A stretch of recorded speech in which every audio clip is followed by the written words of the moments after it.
All right. Am I audible? Am I audible? Can somebody say, yeah, audible? Or, no, we don't hear anything. Hello, Sylvia. Hello, Ilse. Welcome to the stream. I seem audible. Good. It's better to be audible.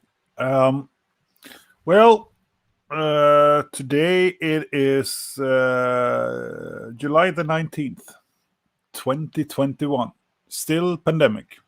Less so, it seems, in Sweden. I got my second shot. So right now, as vaccinated as one can be, until, we have to update it. Whatever. We'll see. But thank you, some people, for joining me. I know streaming a Monday in the summer, maybe not the most sort of recommended, but whatever. I have promised, and I will keep that, do 3 streams up until we release Arete, which we do July the 30th. So in a little bit, a bit more than a week, next Friday, which feels fucking good. And we got really nice reviews this time. You never know. When you make an album, you think it's the best we could do right now, but you never know if people actually gonna, like it, accept it, or love it, or hate it, whatever. We only got so far one sort of lukewarm review, I must say, in Metal Hammer Germany. That also, I don't know really which album they listened to, but they said that does the world need another Amon Amarth clone? Well, I don't fucking know, because we're not one. I know that there are certain elements in some songs, of course, that are Amon Amarth-ish, but to call us, even remotely a clone, I think is pretty rude. Or you have zero idea what you're talking about. But that's just my opinion, man. And it's okay. People must be able to, you will always connect stuff to whatever you heard, or if you have some sort of thought, then you quickly sort of connect, this sounds like dissection, or this sounds like whatever. And that's okay. I would say I have no problem when people say they hear a lot of elements from dissection in our music, because as we are in that sort of area, even though dissection to me are gods and we are influenced by them, we're not trying to pay tribute to them. No need, because there is already one band that is done remarkable albums, and that's dissection themselves. But there I can absolutely admit to influences quite a bit. Judith, welcome aboard, and it's good to see some faces. Today I am trying something different, so I'm streaming to the Netherbird page, the Nephente page, and to the YouTube channel, not to Twitch, just to see if it works or whatever, and to try different things. Last week, the stream also got turned off on YouTube while the songs were playing, because of copyright issues. It doesn't matter that it's our music. If it's copyrighted, it's copyrighted, and it can stop. But it resumes afterwards. So if it happens, you just have to wait until the stream comes back on. They become quicker and quicker with that, and I think it's a bummer, because I'm not making, of course, any money from these streams. My only goal is to spread music, mine and others. But YouTube can't really make that distinction. They don't know. So sometimes you will just be cut in the stream, and that's the risk you take when you live stream music. So Mepharash shirt on, summer spirit in at least somewhat in mind, and still not dyed my hair, as somebody was wondering if I had. And it's It's nice to see that some of you are gathered. The chat should work regardless of where you're watching this. So if you write something there, I will see it, and I will also try to share it in the stream, because we run such modern things. Today, this is obviously the road to Arete, and Elvira, cool. White shirts for the summer, yes, and also because I happened to meet my good friend who is the drummer of Mepharash this week, and we last week we exchanged merchandise, as you do.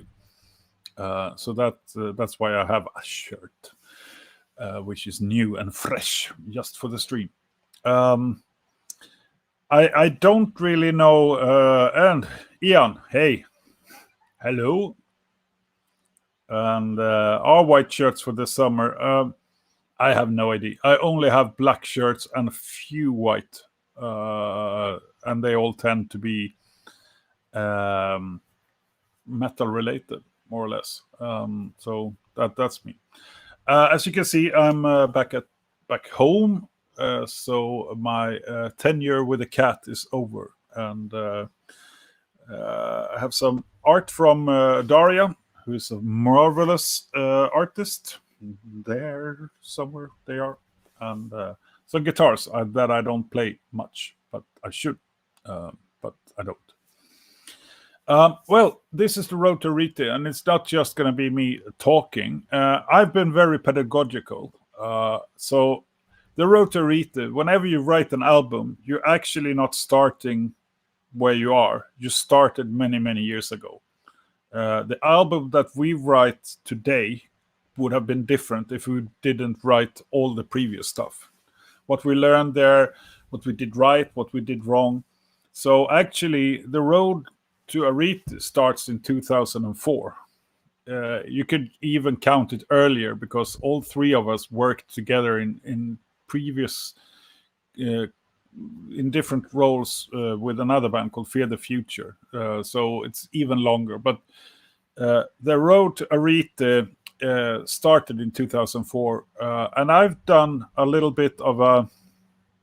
We'll try something now. So I've done a little bit of a timeline, so that you can see and hear what Netherbird did on all the releases, like a short glimpse of each release up until today. And we'll see what you think. For me, it was kind of cool to make this timeline, because for me, I haven't really thought about how we progressed, but we progressed quite a bit. So I will play like a snippet from each release and say something about it. I will not blah too much, but maybe try to relate it to Arete somehow, what we did then and how we do things now. If that's okay with you, you can write no, and I still will do it, because it's the only thing I have prepared. But then I will know you're against it. And I will also post this timeline somewhere public later on when the album is out, because there will be a reward for bearing with me through this one. But first, I have to see if I can manage to do this. So I'll play a snippet from each release. You will see. Very pedagogical. Screen. Chrome. Share audio. All right, let's do this. I think.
Well, maybe I can sit here. The first track you heard there was the very first track we recorded with Netherberg. It's called Boulevard Black. It's a pretty lengthy one, 14 minutes in total, and it was like the first collaboration me, Grim, and Bismarck did. It was written by Grim, and there was a lot of, I guess, black metal influences there, and the choir here is the Stockholm Noble Choir, but they weren't called so when we worked with them. Then they are the Blood Orchid Choir. The drummer, who is like this fierce guy, is Janne Sarenpää, who is more known for his works, of course, with The Crown. So that was, to me, was a huge honor just to work with him and to see how he would play this song. And he was a bit bitter because we agreed that he'll do a song, but we failed to mention it's like 11 minutes blast beat and grind. But he did an awesome job. My vocals here is much more raspier, higher, throatier, and I wouldn't do it like that today, but then that was the style I was using, and some growls. So that's where we started, and we said we'd try one song together, and here we are. Grim left the ship a little bit later, but that song is still the longest we've written, and we only performed it live once, and it was hell. So I don't know if it would ever perform it live again, but at some point maybe. Sylvia, you think it's a fantastic way to start. Boulevard Black is a monster. It's a monster, yeah. It was a lot of hard work to record it, and with these throaty vocals that I did, it was actually a tough recording, but fun. So that was in 2005, like the first thing we did. And then came something else.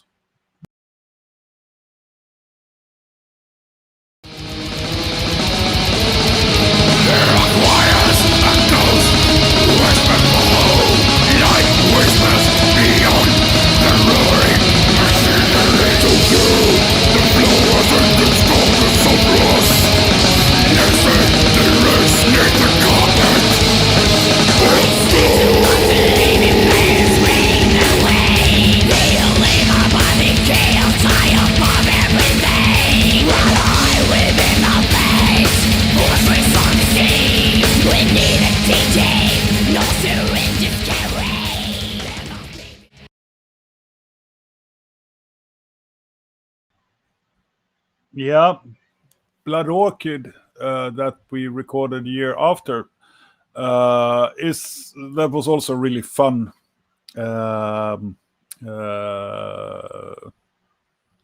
Cool. I'll just share some stuffs. You like those vocals? The fun thing here, or a little detail, is that the more raspy vocals here is done by Kitty Sarek, who's the singer of Decadence. So the growled stuff is mine, and then she came in, and I wanted to collaborate with her because I thought she was really... Hello, Zorn. I really think she had super voice, and it was so cool to record with her. She's incredibly talented. So she recorded her stuff like that, leaving me like, okay, I'm a fucking amateur here. So she just went in there and aced it. So there we actually worked with two vocalists, me and Kitty. I'm still very happy about how Blood Orchid came out. The drummer on that one is Moyo, who is these days drumming for Catatonia. He's done works with the Lord Belial, Rune Magic, Grind Necks, Engel. He's been everywhere. When he recorded that song, because Sarenpää, when we did Blood Orchid, we had a huge drum kit. He has all sorts of stuff everywhere. And when Mojo recorded the drums for that next EP, the Blood Orchid EP, he had basically just, the smallest little basic drum kit you can have. And he played with his style, very, very different. If you listen closely to those songs, they are very differently played. But, everybody who we've been working with have always brought their signature to Netherbird. So it's been changing a little bit. Still, I think you can see there's a red thread, hopefully, with these different releases. But there's been a lot of people involved. I think 38 people so far, along in the different live and studio sessions. So it's been a lot of people lending their talent. But that was in 2006, if I am not completely mistaken. So what comes next?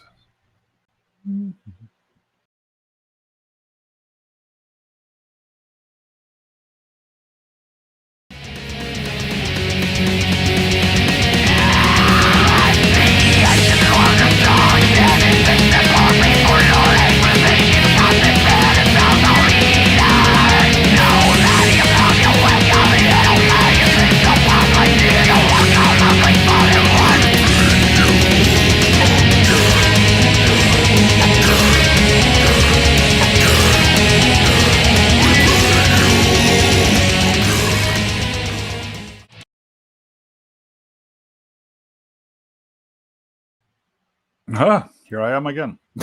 I don't know if this how it comes out, but I had to try this. So Lighthouse Eternal was the next thing we recorded. I think that was in 2007, or it might have been 2006. I think it was out in 2007. And on that one, we started to become more of a solid lineup. And on this one, we had another phenomenal drummer, which is Adrian Allansson, whom you might have heard of, who played with Cradle, Paradise Lost. Of course, the reason why we wanted to work with him was his works with At the Gates and The Haunted. And he's just a super swell guy. So he came in and he did his type of drumming. So if you listen closely on the Ghost Collector, there are different drummers and they drum quite differently. But they all, and I think that's one of the pleasures we had, is that they bring their flavor to the songs. So we try to keep them, Netherbirdy, but still, of course, different musicians will play differently.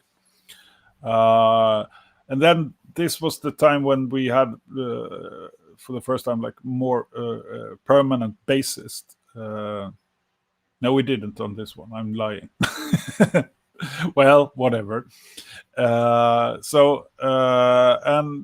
at the time of this recording, that's when Grim left, and it was just me and Bismarck left as the songwriters of the band, so to speak. So that also, of course, it did affect how we write stuff.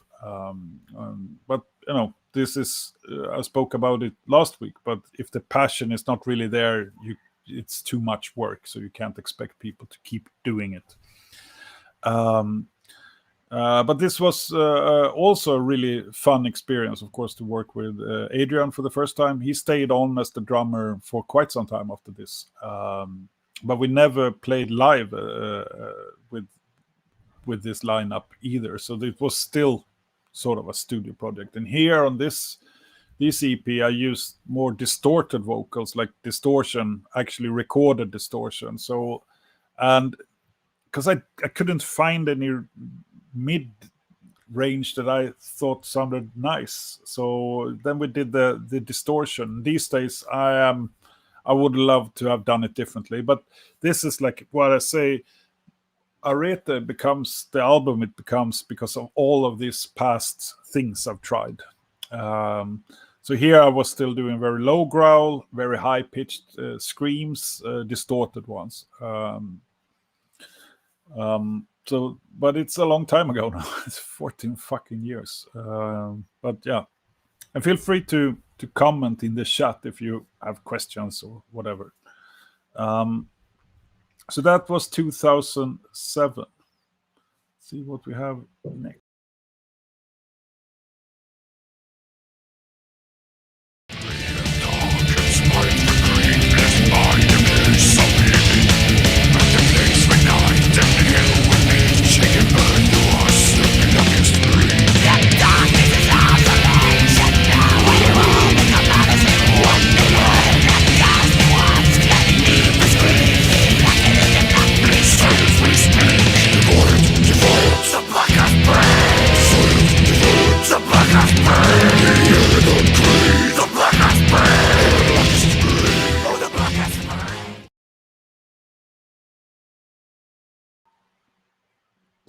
So that was the Blackest Breed.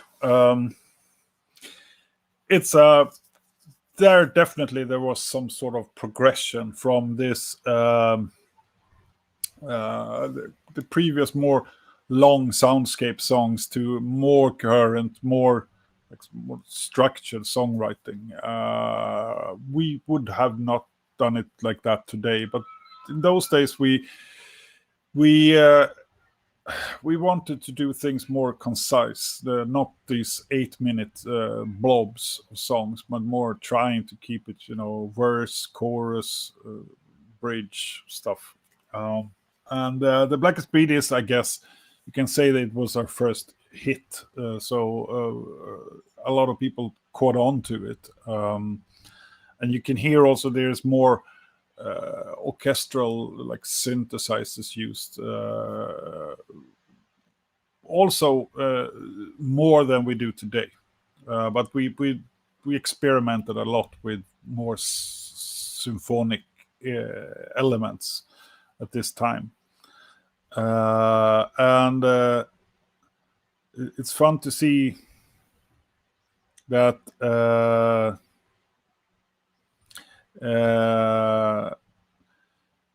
some people really love this tune. And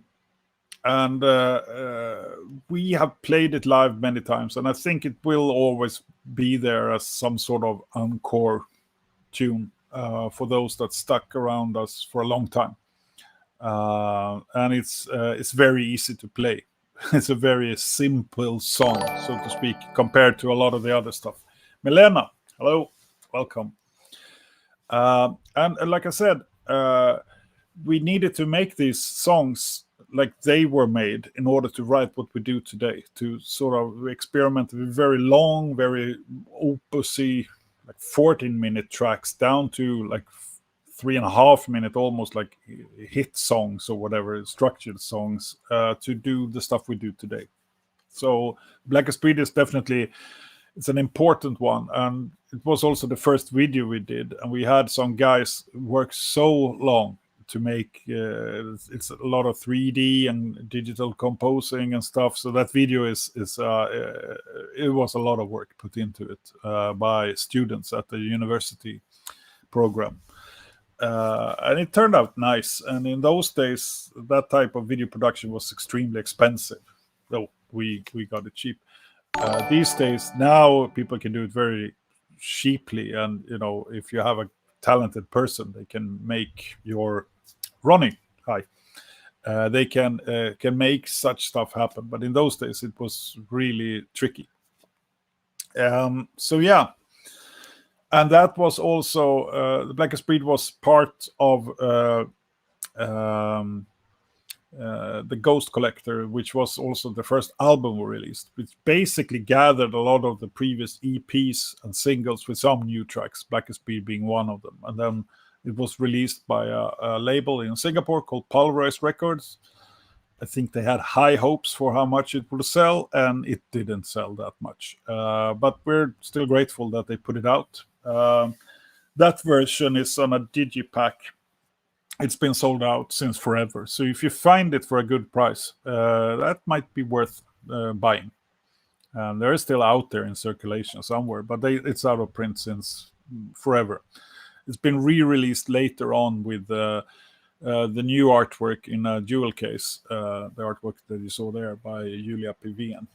And that's out on Black Lodge. So that one is available. But the digipack on Pulverized, it's sold out since many years. I sometimes see them for almost ridiculous prices. So you like the official video as well? Well, thank you. A lot of work, like I said, and I'm wearing a skirt, maybe for the last time. Who knows? But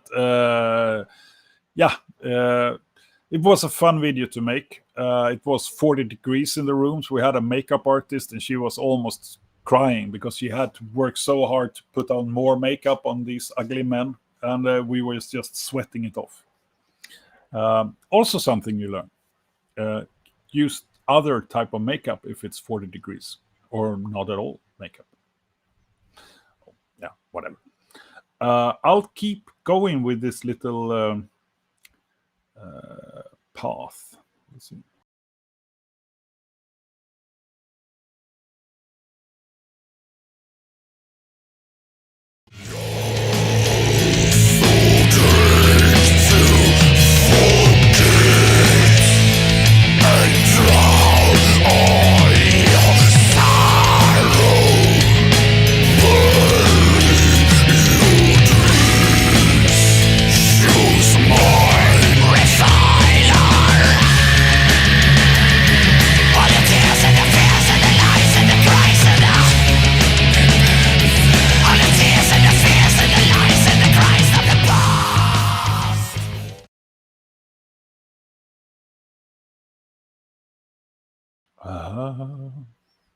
Working on it here.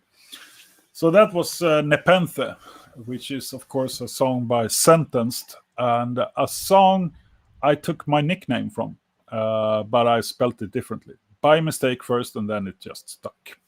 Because I fucking love that original song. And at some point, we had to make a cover just so I could, pay tribute somehow. We made it very different from the original with a lot of high screams and stuff. But in the end, I think it turned out pretty nice. So that was from the Covered in Darkness EP that released 2009, but it was actually recorded already in 2007. As I was collaborating with a drummer, David Prissel, a Swiss drummer. Really cool. But the reason why I got in touch with him was because he had taken photos that I really loved. So we started to talk, and then he said, maybe we should do something together. I'm a drummer. Yeah, sure. Let's try some shit out. So he came to Stockholm, and he's also been with us live once. And we made those 4 cover tunes, which is Covered in Darkness. All of that is released on Hymns from Realms Yonder years later. And most people like the covers we made. We did a cover of the soundtrack of our lives, and their fans hate us for what we did to that song. I think the song was, it's not so too bad, but they really didn't like the extreme metal take on their rock music. So, they don't have to listen. It was fun to do covers. Maybe one day we will do more, who knows? But currently we keep busy recording our own stuff. So, but that was also really rewarding, because there we realized also how much you can gain sometimes by playing slower. So that is, I think it's the reason why we have more of these, more maybe groovy fusion-ish, sometimes breaks and stuff. I think we picked it up there, or maybe I'm mistaken. So that was in 2009 that we released that one.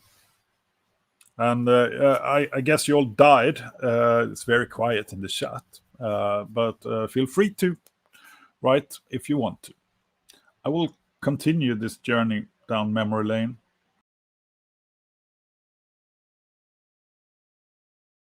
I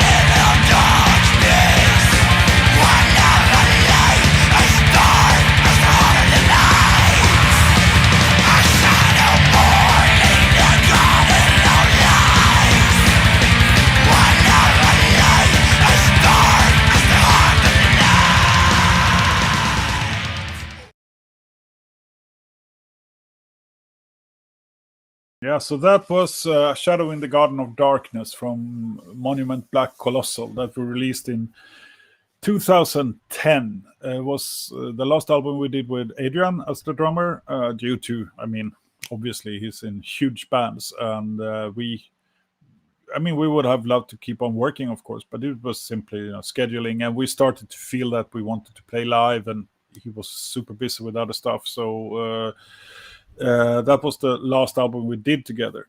That album, I'd say we overproduced it.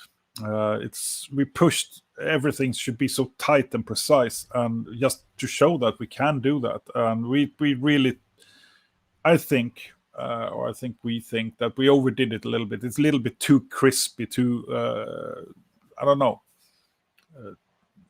too polished and perfect.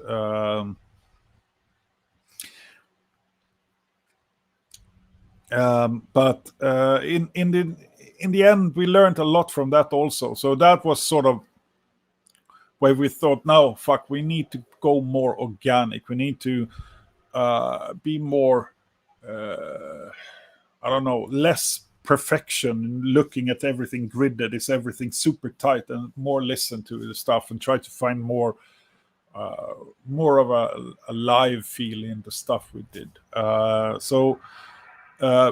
Because we couldn't go further with the everything tightness, so we needed to find another angle. I think both me and Bismarck found that we started to find how to do the vocals here, or I did. I sort of started to find what is the voice I use today, which is this more MIDI stuff. There are growls and screams, but also some mid vocals that I think is today is sort of my go-to kind of vocals. Oh yeah, thank you so much. Yeah, I keep talking until you guys get tired of me. And on this EP, that was also the first with Tobias Gustafsson, not the drummer from Vomitory, not the bassist from Fear the Future, but the bassist from Eucharist, who joined the band and became a very important pillar, I would say, in defining us and our live sound and everything. Great vocalist, great bassist, great person. Everybody's been involved in the band are awesome people, and I'm truly grateful for everyone who's been part of Netherbird for shorter or longer periods of time. They all helped us understand a lot of things when it comes to how to write music, record, play live, whatever. So my gratitude is big there. But so here we started to become a band that we needed to take our first live shows. And in order to do so, we recruited a new drummer, which was Erik Röjos, who was the drummer for Decadence, the same band as Kitty, who did vocals for us years back. And this is the Stockholm scene. Everybody has been in bands together. It's just what happens. And like that your lyrics have more than one interpretation and always emotional in some way. Thank you. I try, and I think I've done that throughout the Netherbird era. Try to keep my lyrics open, but they are different on different albums, I suppose. But I try to make them not me explaining I think this or that, or you should think this or that, which I hate.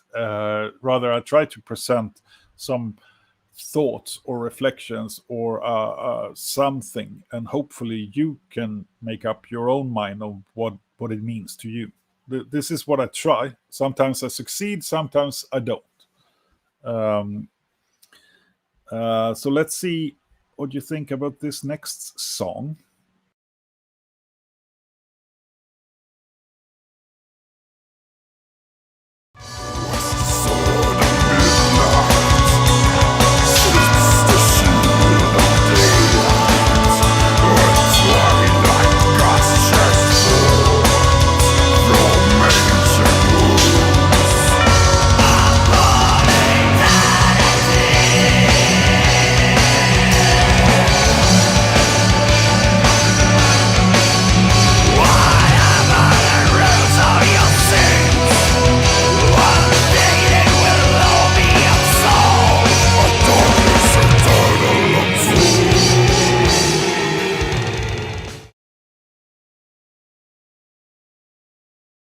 So that was Twilight Gashes Forth from the Shadows and Snow EP.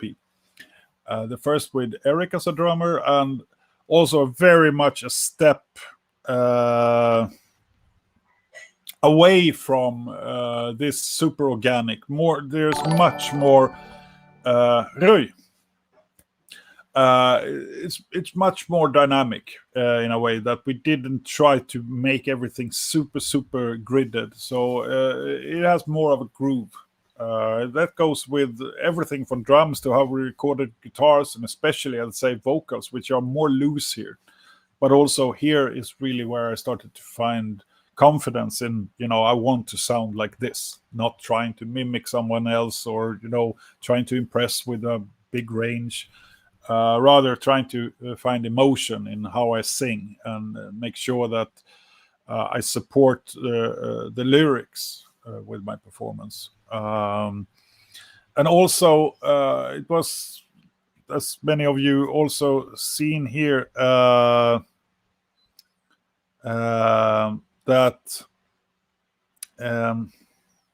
all over the place with this. We also dared to lower the tempo a little bit, like we did on Covered in Darkness, and sort of let the song breathe a little bit more. So that I think was maybe the most. So here is where Netherbud started to be really, confidently Netherbud, I would say. But we couldn't have done it without the previous albums and what we learned there. And there's stuff on the previous stuff that I'm super proud of, to be honest. Can't say that as a Swedish person. Your tongue falls out if you're proud of yourself. But there's stuff there that I'm super proud of. But we have learned so much along the way. And all of this is what makes Arete Arete. We'll come to that. But after Shadows and Snow, some of you will know that the next album release we did was, well, it was Abysmal Allure.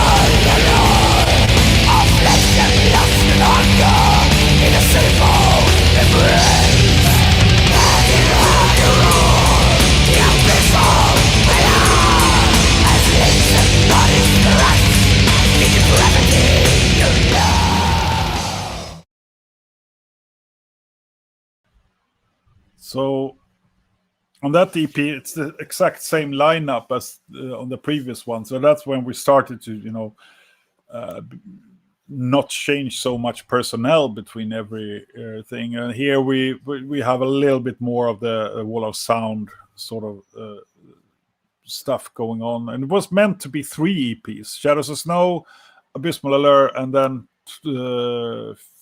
Twilight Funerals, I think it was supposed to be called, or Funerals in Twilight. I'm not sure. Well, that EP never happened, so we never recorded it. So that's another story for another time, maybe. That happens with us. Sometimes we just change our mind and do things differently. But this was also the last recording we did with Eric, and then another guy stepped in, but I will play the song.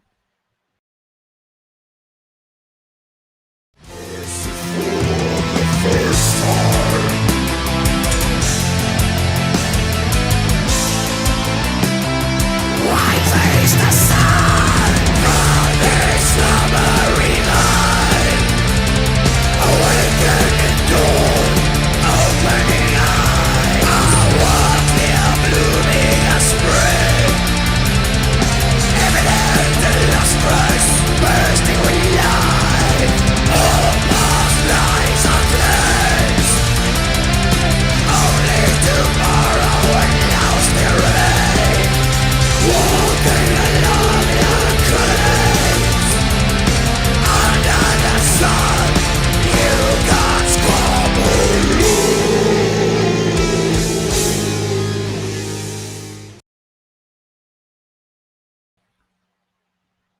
Yeah, so that was Along the Colonnades.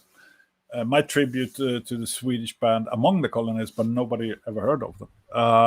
This was the album we recorded with Nils Fjellström, also known as Dominator, who used to be the drummer for Dark Funeral, No Javel, many bands. Fantastic musician, and you can also hear that his way of drumming sounds a little bit different, and the album sounds a little bit different due to that personnel changes. And also then we had a new bassist, which is Tobias Jakobsson, who later on became our lead guitarist. More about that later. But also Along the Colonnades, there we started to expand a little bit, do longer songs again. So that one is, I think, roughly 10 minutes long. So then we started to sort of rediscover our past. Metitum.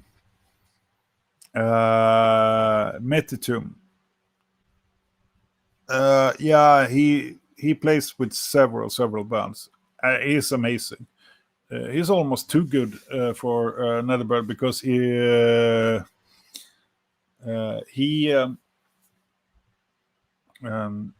he's so precise. He's almost like a machine. He can't help it. He's just so. It was, I think, he can play whatever music, and he is unique in his skills. But it became also a lot of a challenge for us to try to write stuff that was challenging and interesting to him, and that sort of, you can feel that almost on that album. But I'd say the Ferocious Tides of Fate, which came in 2013, was, to me, the strongest album we recorded so far in those days.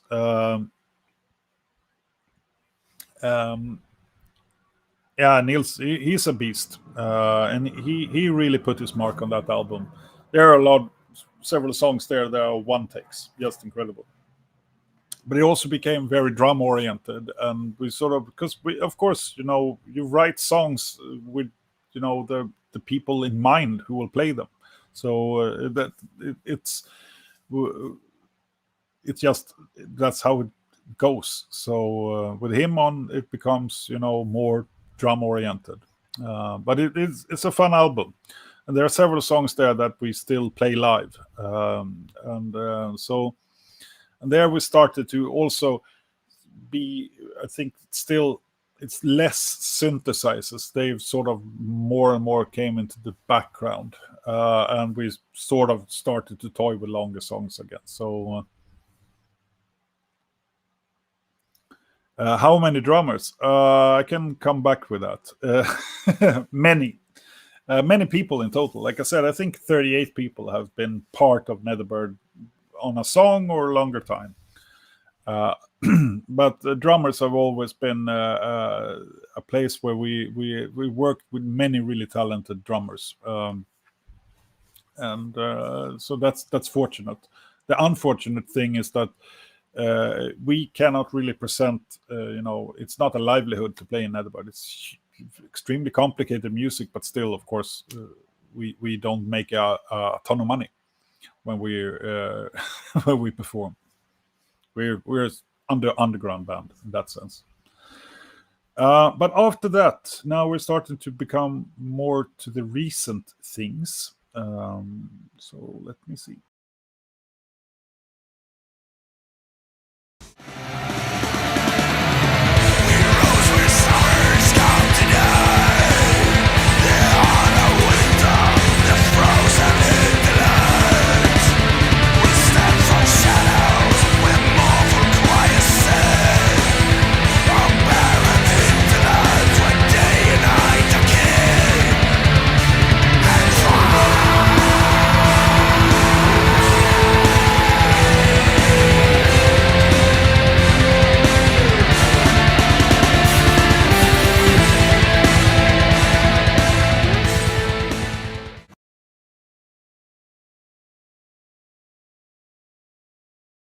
Yes, so that was Hinterlands from the Grander Voyage. And the Grander Voyage is the first of 3 albums in a trilogy. And that one was recorded. We actually sort of put Netherbird on hold after the other stuff. We were tired. I was extremely tired. Bismarck was pretty tired too, and we just felt, we needed to reflect a little bit, and we did so. It took us a little bit more than a year, and then we took, because previously to the break, me and Bismarck, we just sat down and we wrote an album. We wrote the Grand Voyage, in a matter of days. I think it took us a week from, nothing to this is the album. We tried to record it, but we were just not in a good place. So we took a break. We then, in 2016, we asked Fredrik Widigs, who was then the drummer of Marduk and several other bands, fantastic drummers, so to take it on as a session drummer. And he did. He recorded it. Me and Bismarck recorded our parts, and that became the Grand Voyage. And that was like the start of where Netherbird is, I'd say, today. So it's Fredrik, but it's not the same Fredrik as today. So it was Fredrik Widigs who did the drums on that one. Hello, Norbert. So that was in 2016. Then we started to collect our friends again, and Micke became the new bassist. He came after that album was recorded, so he did some backing vocals, but he's the bassist and vocalist, backing vocalist of Netherbird. Tobias, who used to play bass, came in as lead guitarist, also after this album, but still also an old member. And then Fredrik Andersson joined the ranks.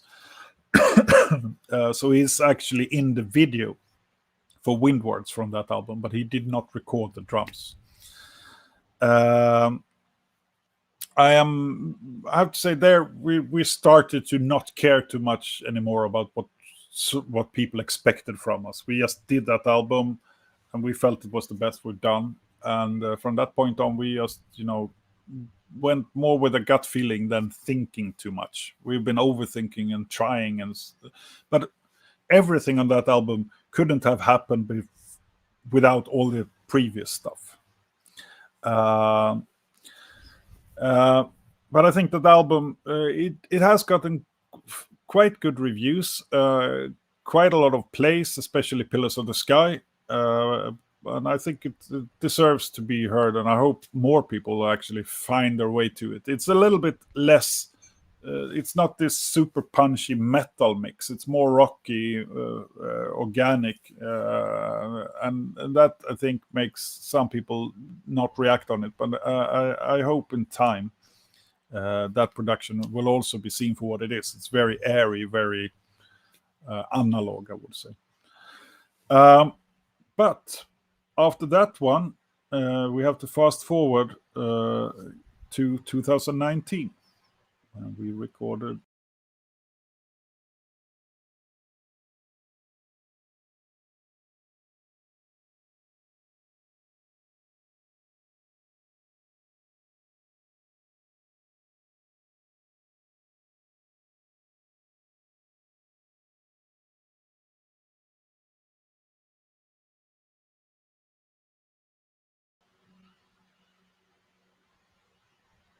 I'm having technical issues.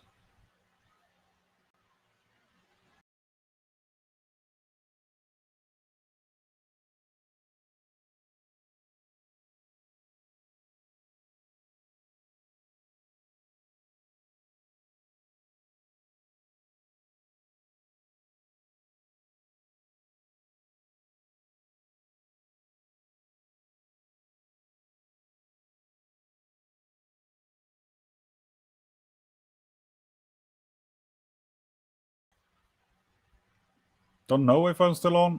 I hope I'm still on.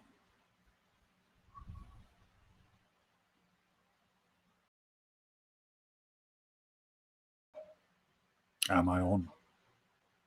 Can anybody hear me? Maybe.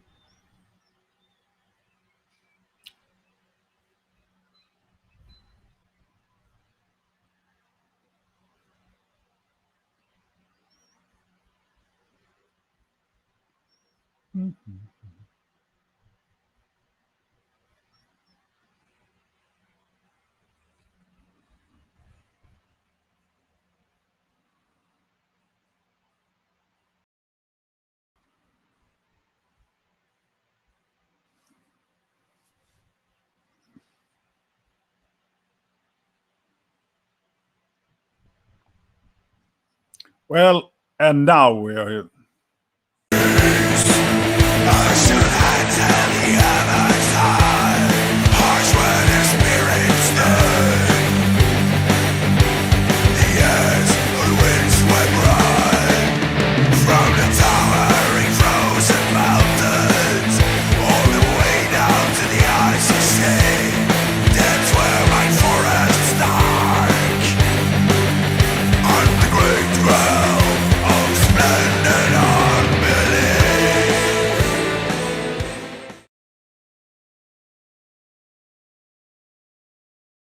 Well, I've forgotten about that release myself. That was the compilation Hymns from Realms Yonder. Hello, Emily. That we released in 2017, after we released the Grande Voyage, with some songs that we did not put on the Grande Voyage.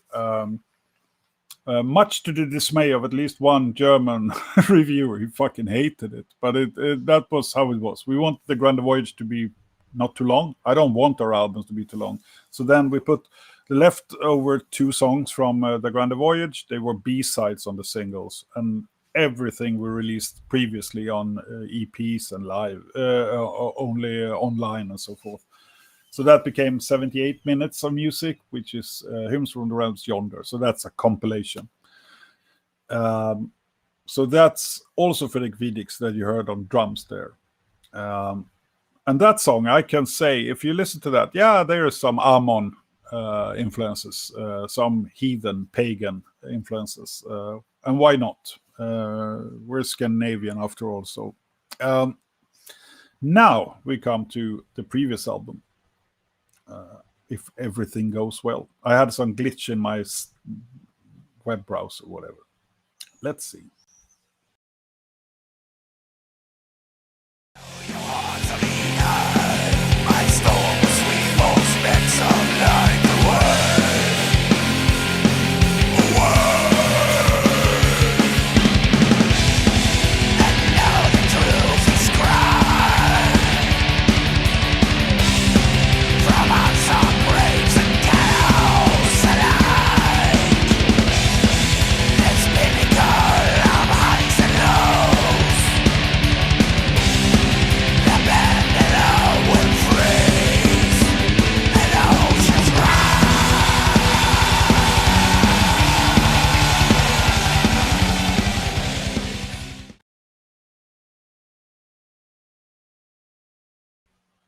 So yes, that was the other Fredrik, the Fredrik Andersson. He joined for Into the Vast Uncharted, but he'd already been in the band, like I said, on the video for Windwards, and we played live and so on. But the first studio album we did together was 2019, Into the Vast Uncharted, out on Isenberg Records.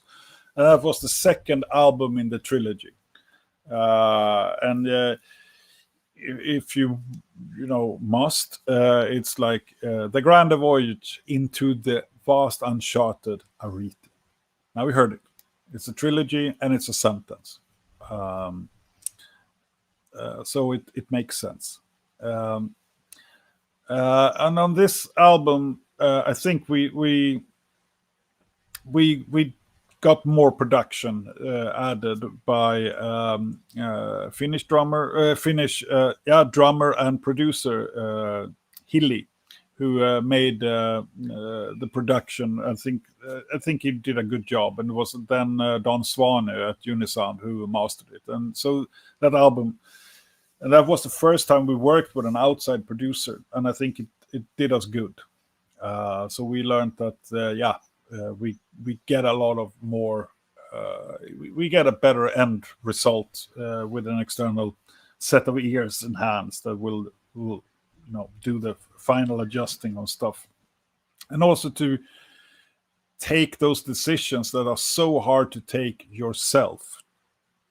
A producer can then kill some darlings and say, no, this solo needs to go higher, or here we need to cut something out, or whatever. Those stuff it's very hard to do when you produce yourself, because you've written it and you're so in it. So you become blind and deaf to your own music. So a producer can really make a difference there. But I've been keeping you here for some time, and I think it's just fair that at least you get some glimpse of Arete. Arete will be out on July 30th, but you already now get to hear part of a song that you haven't heard before, unless you're a reviewer. So brace yourselves. This is Mists.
So yeah, that was a part of one of the songs of Arete.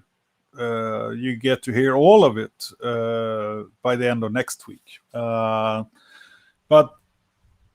I think if you have been following my lead here, you heard how we developed, and that it all makes sense when you hear it, that we have progressed from here and there, and then we end up where we are now, which is really the sum of everything we have done.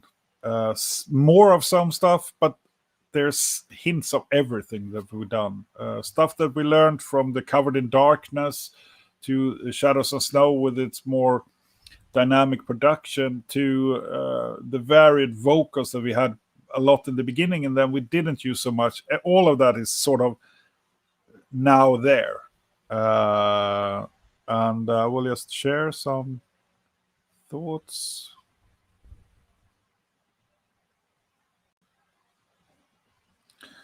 And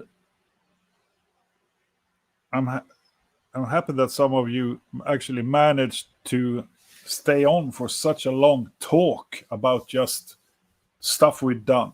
But I wanted to show that the road to Arete didn't start a year ago when we sat down with some guitars and created an album. It started 17 years ago. Or even further back, with all our different influences and all the different members we have had who taught us so much on what we can do, what we shouldn't do. It's been an extreme learning experience, and we have only begun, as far as I'm concerned. Who knows where we end up? But this album is the sum of all that previous stuff, and it's especially the conclusion of the latest 3 albums: The Grander Voyage, Into the Vast Uncharted, Arete. There you are. It's been an hour of constant talk from my end. But as always, you've been good sports, and some of you actually managed to stay on. Yeah, Mists is one of my favorite from the upcoming album, I have to say. I'm also very, very keen on Void Dancer, but I think also we try to balance different types of songs also. I loved, the heavy metal albums in the 80s. You always had like 4 hard songs and then a ballad on each side, and just to balance stuff out. And I am very keen on that. After that, another trilogy, concept album. We don't know yet. It's a long path. We don't know what comes next. I can say that honestly. I don't know, at least. Maybe Bismarck knows, but he's not here, so he can't tell me right or wrong. No, actually, the only thing I can promise for sure is that we will not make the same album twice. We won't do that because it wouldn't keep us entertained. And I don't think it would entertain you as a listener so much either.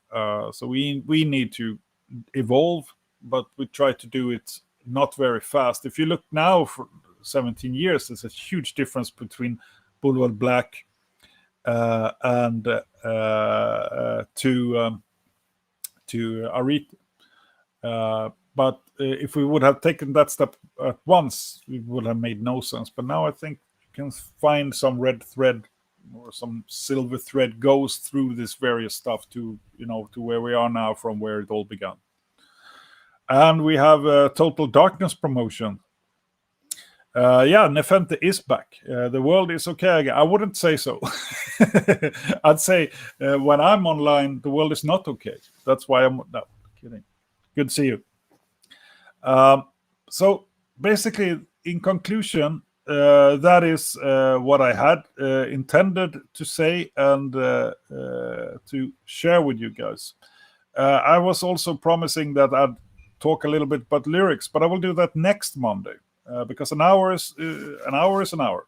And now I need to eat and maybe take a walk in this city where it's now at least not like an oven anymore. So that's nice.